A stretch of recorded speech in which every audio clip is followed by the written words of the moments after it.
never occurred in American history prior to recent decades, and we've been hit with more nationwide injunctions than were issued in the entire 20th century together. Think of it, more than the entire 20th century, me. I'm grateful to the Supreme Court for stepping in and solving this very, very big and complex problem, and they've made it very simple. I want to thank Justice Barrett, who wrote the opinion brilliantly, as well as Chief Justice Roberts, and Justices Alito, Gorsuch, Kavanaugh, and Thomas. Great people. Thanks for this decision, and thanks to this decision, we can now promptly file to proceed with numerous policies that have been wrongly enjoined on a nationwide basis. And some of the cases we're talking about would be ending birthright citizenship, which now comes to the fore. That was meant for the babies of slaves. It wasn't meant for people trying to scam the system and come into the country on a vacation. This was, in fact, it was the same date, the exact same date, the end of the Civil War. It was meant for the babies of slaves, and it's so clean and so obvious. But this lets us go there and finally win that case, because hundreds of thousands of people are pouring into our country under birthright citizenship, and it wasn't meant for that reason. It was meant for the babies of slaves.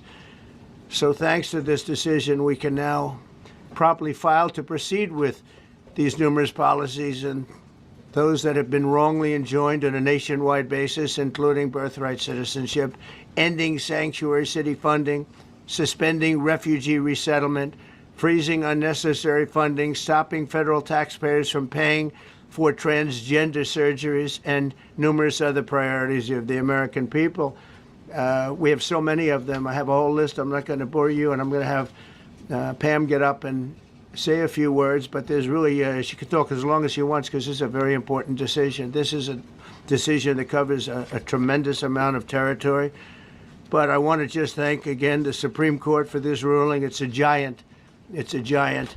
And they should be very proud, and our country should be very proud of the Supreme Court today. And with that, I'd like you to listen to the words of Pam Bondi. She's an incredible Attorney General. We're very proud of her. And as you know, Todd Blanche is with us, and we have so many others that worked on this case and other cases. And I think they're doing a great job. Pam, please say a few words. Thank you, President Trump. Thank you for fighting for all Americans. Americans are finally getting what they voted for. No longer will we have rogue judges striking down the nation. No longer. Today, in the 6-3 opinion, Justice Barrett correctly holds that the district court lacks authority to enter nationwide or universal injunctions. These lawless injunctions gave relief to everyone in the world instead of the parties before the court. As the Supreme Court held today, they turned district courts into the imperial judiciary. Active liberal judges have used these injunctions to block virtually all of President Trump's policies. To put this in perspective, there are 94 federal judicial districts. 5 of those districts throughout this country held 35 of the nationwide injunctions. Think about that, 94 districts. And 35 out of the 40 opinions with nationwide injunctions came from 5 liberal districts in this country. No longer. No longer. These injunctions have blocked our policies, from tariffs to military readiness to immigration to foreign affairs, fraud, abuse, and many other issues. The judges have tried to seize the executive branch's power, and they cannot do that. No longer. No longer. And on immigration, on a side note, today marks 2,711 arrests on these terrorists and these gangs. Total arrest today with HSI investigations. And thank you, Stephen Miller. Thank you to Homeland Security. Thank you to everyone working hand in hand with the FBI on all of these transnational gangs. TDA has been a huge terror to our country, as well as MS-13, as well as Sinaloa cartels. No longer. No longer. These injunctions have allowed district court judges to be emperors. They vetoed all of President Trump's power, and they cannot do that. This has been a bipartisan problem that has lasted 5 presidential terms, 5 different presidents, and it has ended today.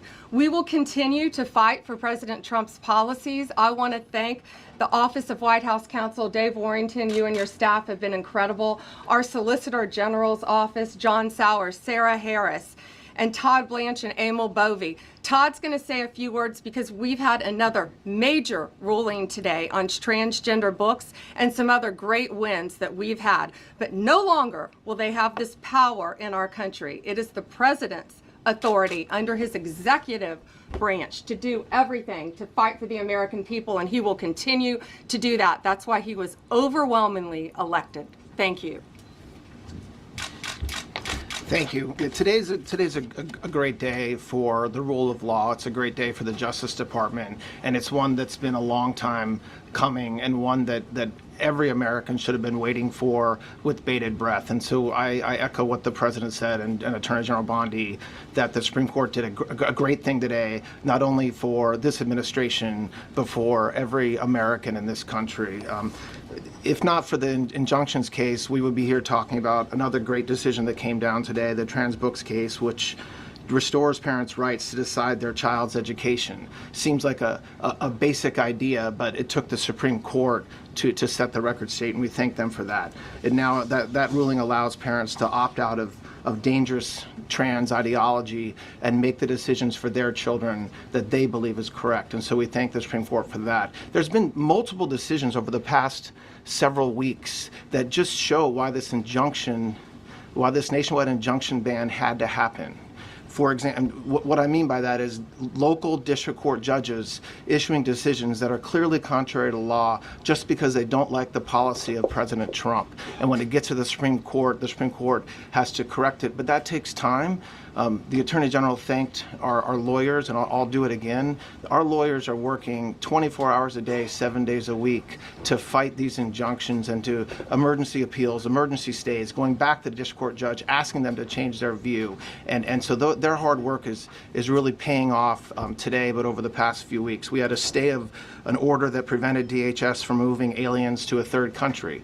We had a stay of an order that stopped the Department of Defense from implementing military readiness, the EO that President Trump signed. We had another stay of an order forcing reinstatement of fired executive branch employees entirely within the President and Article 2, his right to do. We had a stay of, as you all know, of numerous DOJ cases. And again, every one of those stays requires a tremendous amount of work and effort by the lawyers and parties involved, and they should be doing other work. They should be doing the work that the President and this administration demands and has a right to demand, and not fighting these local judges who don't make decisions based on the law. They make decisions because they just simply don't agree with the administration's decision about a policy, and that's wrong. Thank you. Any questions? Yes, for Pam, please. Go ahead. Sure. Thank you, Madam Attorney General. So, as you know, the Supreme Court did not rule on the underlying constitutionality of the President's birthright citizenship order. So, what is the plan now? Are you going to try to implement the EO just in states where there isn't a legal challenge? Yes, so birthright citizenship will be decided in October in the next session by the Supreme Court, unless it comes down in the next few minutes. I guess it could come down. I think they're still deliberating right now on some cases. As you heard, we just got transgender books, which is a huge win. But most likely, that will be decided in October in the next session. However, it indirectly impacts us because, as you correctly pointed out, if there's a birthright citizenship case in Oregon, it will only affect the plaintiff in Oregon, not the entire country. So yes, it's indirectly, but that's pending litigation, and we're waiting on that in the next term. And how concerned are you that the Supreme Court will come back and determine that the executive order is unconstitutional? Oh, we're very confident in the Supreme Court. But again, it's pending litigation, and that will directly be determined in October, but it indirectly impacts every case in this country, and we're thrilled with their decision today. Peter. Madam Attorney General, thank you for being here to take our questions. A couple questions to the both of you. The EO had a 30-day grace period before it goes into effect. Is there any thought about trying to make it effective immediately within that period of time? We're going to follow the law. We're going to make those decisions, and we're going to do what's right in the bounds of the law. And then the DOJ didn't ask the justices to rule on the merits of the birthright citizenship ban, just for explanation purposes, why? Sure, because that's going to come down in October in the separate. This was huge because it's indirectly impacted today. As I said, it's case by case. Let me reiterate, of the 35 of the 40 nationwide injunctions filed against this president, against his executive authority as President of the United States, 35 of them came from Maryland, D.C., Massachusetts, California, Washington. I mean, that's crazy.